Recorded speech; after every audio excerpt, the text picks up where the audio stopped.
So today at Manchester Theatres, we are here at Z Arts, which is a creative arts centre dedicated to engaging and inspiring young people, children and families across Greater Manchester and the North West. They want to make people reach their creative potential, and we are here with the fabulous ZOE Pickering, who is Head of Programming at Z Arts. So we're very excited to hear everything that you have to offer. We've just had a brilliant tour. It's absolutely amazing. So can you tell us a little bit about all the different things that Z Arts offers? Absolutely. So we have loads of things going on here at Z Arts. We've got a huge participation programme. So we have something called the Bright Sparks programme, which is our participation programme, happens after schools and then at the weekends. So we have classes from dance to yoga to visual arts. And then on a Saturday we have lots of those classes as well as family art stars. So some it's about the families coming together and trying out and working out arts, and then some is about the children just being in the classes on their own. We also have this amazing fairy tales exhibition that we've got in at the moment, which is like an immersive experience, and they come in, they meet a storyteller and then go on an adventure. We have a theatre programme as well, so that's a children's theatre programme. We have lots of different things, and I can talk particularly about some things that are coming up very soon. So we've got I Believe in Unicorns, which is this weekend, and then we've got Luna Loves Library Day, which is the following weekend. And the reason why they've got such a book theme in these shows is because we've got a beautiful children's library as well, which is going to be 1 year this month. So we're celebrating that by having these two amazing theatre shows. We've also got an escape room as well upstairs, so that's really exciting. That's a new thing that's been going for about 6 months now. So yeah, there's absolutely tons of things to get involved here, as well as the cafe. We have loads of like different participation days, which are free for families to come along and get involved in. So yeah, something for everybody, depending on what your budget is and what your circumstances are. You can just come along and get involved. So what amazing shows have we got to look forward to in November and of course over the Christmas period as well? Yeah, so coming up in November we've got the Three Little Pigs, which is by a company called Stuff and Nonsense, who we've programmed a lot over the last couple of years.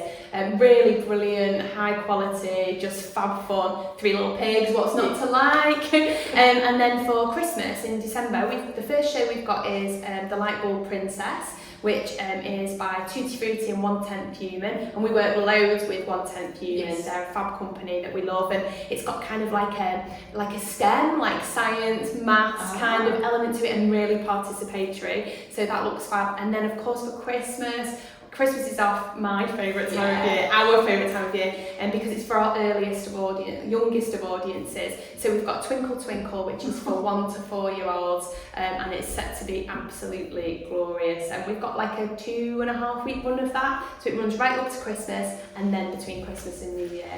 It's been amazing doing the tour and looking around every detail. Even the stairs have got like children's books on them and everything. It's incredible to look at.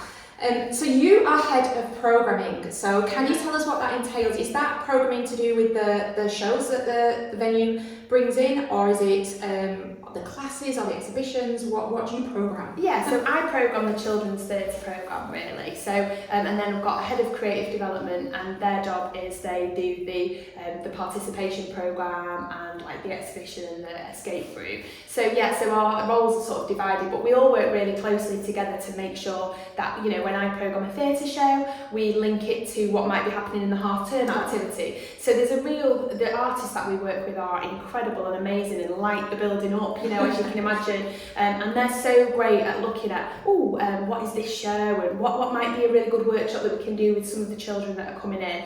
Yeah, so we just sort of really work closely together, but essentially my job is, Head of Programming, so I look after the theatre programme, but I also manage the visitor experience team as well, which is a little bit unusual in a venue, but I suppose it's like making sure that the programme meets the front of house, and you know, and we all work really close together as a team. We're a small team, so you know, you can see us in all different parts of the building doing things. So with so many amazing children's shows out there, how do you decide, like how do you say that's the one that we're going to have, or maybe that one wouldn't quite suit what we're looking for here. How do you kind of decide on what to put in there? Yeah, so that's I kind of find like the different shows, and we have sort of a set of criteria, I suppose. It's like high quality, so we're looking for things that are brilliant for our families.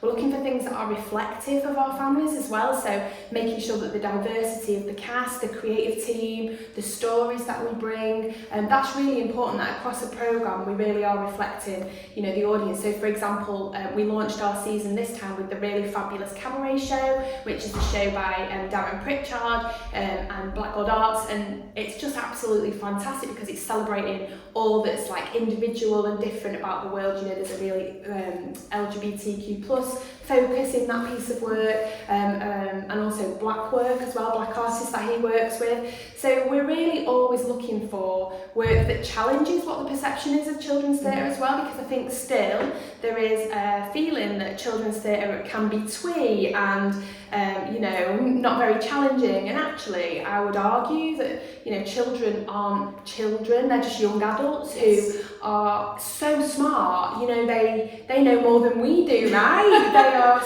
They ask the questions, they want to be challenged, they want to watch stuff that reflects them, and yeah, they just want to have a great time. So it's our responsibility, and we take that really seriously here at Z Arts, you know, and there's lots of things we can't programme because it doesn't reflect our audiences, or you know, if a cast of 8 people and all of them are the same kind of person and they're all white, middle class, then that isn't reflecting our audiences. So we have a real strong duty to do that. And then how do we select stuff? I suppose you just know, like, so we have to have stuff for babies, we have to have things for those sort of 3 to 8 year olds, and then like other stuff for sort of 8 plus. So all the work is really carefully curated, and it's not just my decision. We have like a programming subgroup within the organisation, and everybody has a say in you know, what the balance of the programme is. So it's kind of collaborative. So we've got 2 shows coming up. We've got I Believe in Unicorns and Luna, which we just got a little tiny sneak peek at the rehearsals. So what can you tell us about these 2 shows? Okay, so I Believe in Unicorns is a book that's written by Michael Morpurgo, and then Dania Miller has created, she's an amazing storyteller, you know, she's so experienced, and she's made this beautiful show. I mean, you only have to look at the photographs to look at the set of the piles of books and the magic that's going to happen out of that.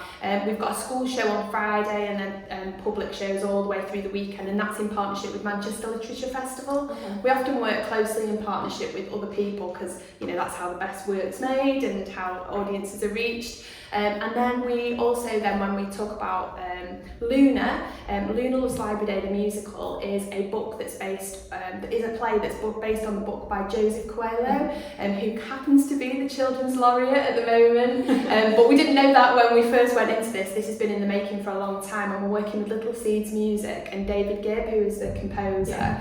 And that came out of, David went to watch Joseph do a reading of the book, and as he was doing the book in the library and reading it, David thought this would make a really beautiful show. It's about, you know, a child, a mixed heritage child who is just lives in a world with her mum and dad, but her mum and dad are separated. But it isn't a story about that separation, it's a story about how mum and dad work together, really, for Luna to have still a really great time. And she goes to the library with her dad, and they read these books and go on this journey of kind of exploration of what is their life going to be like now that it's slightly different to what it was like before, but that it can still be magic. And it's a musical.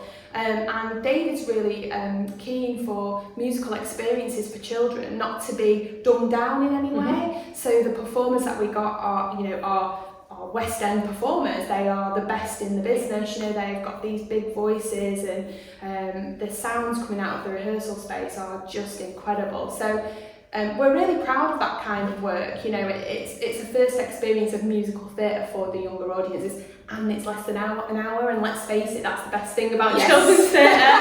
It's all like less than an hour, so yeah. So you mentioned these big projects, so there's big imagination made, and the Family Arts Network as well, isn't there? Yeah. So could you tell us maybe a little bit more about those and what they entail? Yeah, so Big Imaginations is a network that I manage, so I obviously know a bit more about that one. And that's 24 organisations across the northwest and a little bit into Yorkshire of England. And we all work together to programme really brilliant children's theatre. But alongside that, we have an artist development programme as well called the Artist Imagination Fund, which is about investing in artists to make brilliant work for children and families. So yeah, the Big Imaginations Network has been going for 10 years this year, so it's super successful, and the reason I think for the success is because we respond to what's going on in the sector. You know, if you think about 10 years ago when we started, we weren't talking like shame, we weren't talking about access, we weren't talking about diversity as much as we are now. You know, and actually those are like at the key forefront of what we're talking about, the environment, you know, we're talking about those things, we're talking to artists who are making work for those things. So Big Imaginations has still got a really valuable place supporting those other organisations as well. And then we've got MADE, which is the MSEP, which is the Manchester Cultural Education Partnership. So that's about bringing the curriculum really, about bringing arts into the curriculum. They've got some really successful projects that they're doing, working with schools and teachers. So it's creative partners and schools coming together to really change, and they've got an event soon which is about Manchesterifying the curriculum, and they're really committed to what does culture look like in schools. And then in terms of the Family Arts Network, absolutely, again, you know, Yemi, who runs that, is brilliant, and it's part of the national programme of the Family Arts Network, and we're the kind of small like Manchester branch, if you like. So it's all about us networking and working with other partners, and I think that's what's really key about here at Z Arts. Everything that we do is in collaboration, and that's why it works so well, you know, because if we're not the expert in that, we can work with the people that are. Yeah, I think even just walking around today, that is coming across so much, because you've got all these amazing spaces for different things. I mean, we've walked in, we've got Mount View rehearsing and taking lessons in some of the spaces, and then, but if people can't come to you, you've got these outreach programs, and you will go to them. You will go to the schools, you will work with the educationists and things like that. So it's absolutely fantastic what's on offer here, it really is. And there's also this huge history with the building as well, isn't there? Yeah. So, I mean, it's over 100 years old, this building. It's got some tales to tell, like Pavarotti has performed here, the Halle have rehearsed here, and then when I was telling my dad I was coming here on Monday, apparently my dad has even worked here way back. Yeah, he had some offices here as well. So what, do you know any more about the history of this building? I mean, we did a whole project on like Zion 100, because obviously it was Zion in a previous life, and we did a project which unearthed lots of the history. We've got lots of images in our meeting room about the history of the building, but it's really changed. So it was built as kind of almost like a church for the working man, if you like. And then it's evolved. I mean, babies have been weighed in this space. Wow. It's been like, because it's a council building as well, it's just had so many purposes. And then in 2000, it was reimagined into a community space, I suppose, with the theatre and everything. But it didn't really have a very strong identity in the kind of cultural landscape of Manchester at that stage. And so when Liz O'Neill took over as the chief exec, probably about 14 or 15 years ago now, what she was really keen to look at was, what is Z Arts? What is the identity of this building? And actually it became really clear really quickly that the participation was the thing that was at the heart of this organisation, even back then. Yeah. And the participation team were doing such a great job reaching out to schools, getting people in, and that was the place that we started. It was like, this is about the children and about the families. And then as soon as we rebranded to Z Arts, and that became our identity, and we started to get a children's theatre programme, everything kind of fell into place. And you know, sometimes you just come in on a Friday night, we've got like a free Lego club, a film club, you know, sometimes we have a family jam, which is like a free music gig that families can come to. And families have really taken ownership of the space. You know, they're families who come maybe once, twice a week, or maybe 5 times a week, and do all the different classes, and this is a safe space for them. You know, we have families who potentially are using hostels, and this is an area where they can come instead of going to those spaces straight after school. So yeah, it's a different space for everybody, and I think that's like, because family is a different thing for everybody as well. Absolutely. So yeah. And it's so imaginative, magical and immersive as well. I mean, even what we're sat in front of right now, the fairy tales interactive storytelling, we were lucky enough to have a little walk around it, and it's incredible. Everything here has been so far out, hasn't it? Yeah, and I think that's the key. It's like, children deserve the quality experiences, and going into there, I never get bored of like going in there and thinking, if I was this big and I was running around this space, like the adventures that you can have. So I think it's really is about quality, and it's about thought. The children's library, you've been and looked in there, and that was co-designed with children from here. And the space is just, it's for them, it's cosy, it's bright, it's exactly what they need and want. And the families that use the library are families that weren't necessarily coming into Z Arts before, but a library is something people know. People know what a library is, so they're starting to come in, library might be for me, and then the crossover from that is, if I like this, I might then do a class, or my child might like to do a class. So it's just having different points of entry for all different families. Thank you so much for telling us all about this amazing hub. And just so people who are watching are now like, I need to go, where can we find you? So our where we actually are, both website and where we are, so all of it. Let's just get it all out there. So our website is z-arts.org, and we are on Stretford Road in Hulme, which is just opposite Hulme Park. Come along, it is an amazing place, and yes, for children, but amazing. And we've got a lovely cafe as well. Yes. So thank you so much to you, Zoe. It's been an absolute pleasure meeting you and having the opportunity to look around Z Arts today. Thank you, and all the best with all your future programming. Oh, thank you. Thank you. Tricky things, books. What was that? Because the thing about a good story is you never know what's going to happen next.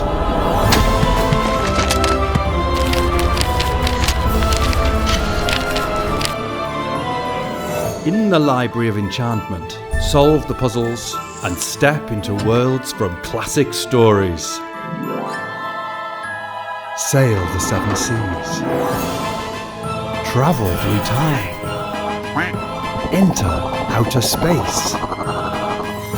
Capture Billy the Bookworm and return before time runs out. The Library of Enchantment awaits.